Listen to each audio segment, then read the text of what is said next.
দর্শক, এটাই হচ্ছে আমাদের উৎপাদন ব্যবস্থা। আমরা কেমিক্যাল দিয়েও করতে পারি, আমরা জৈব সার দিয়েও করতে পারি, আমরা প্রাকৃতিকভাবে করতে পারি। কিন্তু আমি যদি প্রাকৃতিকভাবে করি তাহলে কিন্তু 100 বছর আগে যে উৎপাদন হতো বিঘায় 5 মণ 6 মণ ধান, তখন কিন্তু এইভাবে চলে আসবে।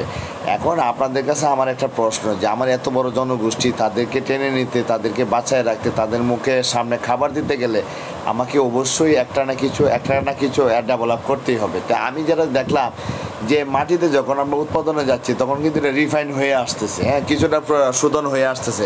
তো শোধন যদি হয়ে যায় পানির ফিল্টারের মতো, তাহলে তো এখানে আর কোনো কথা থাকে না। কিন্তু কথা থাকে এক জায়গায়, এই যে রান্নার তরকারিটা, এটা যদি সয়াবিন তেল পাম অয়েলের জায়গায় যদি আমরা রাইস ব্র্যান ক্যানোলা অয়েলের জায়গায় যদি একটা পিওর কাঠি সরিষার তেল ইউজ করি, লবণের জায়গায় মোটা লবণ বা পিঙ্ক সল্ট ইউজ করি, সাদা লবণ বাদ দেই, টেস্টিং সল্টের জায়গায় লেবু টক জাল মিষ্টি ইউজ করি, তাহলে কিন্তু আমাদের তরকারির স্বাদ চলে আসে।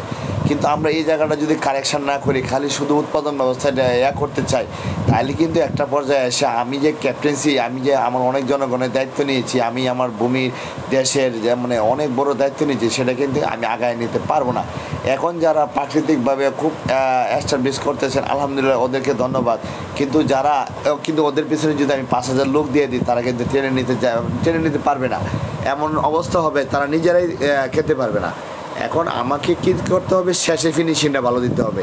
হ্যাঁ, ক্রিকেট খেলার ম্যাচের মতো শেষ ফিনিশিং যার ভালো, ম্যাচ তার ভালো। এখন আমি এখানে অবশ্যই কোনো এমপ্লয়মেন্ট যোগ করতে পারবো না। আমার আলহামদুলিল্লাহ মাটির থেকে যারা হয়ে আসছে, এটাই আমার জন্য ভালো, শোধন হয়ে আসছে। কারণ আমাদের তো এত ভূমি নাই, আমরা ভূমি বারবার চাষ করি। ভূমিকে অনেক সুযোগ দিতে হয় অর্গানিক করতে গেলে, বা কয়েক বছর যদি ভূমি ফেলে রাখি 2-3 বছর, তাহলে ওই জমি থেকে যে ফসল আসবে সেটাই হচ্ছে অর্গানিক।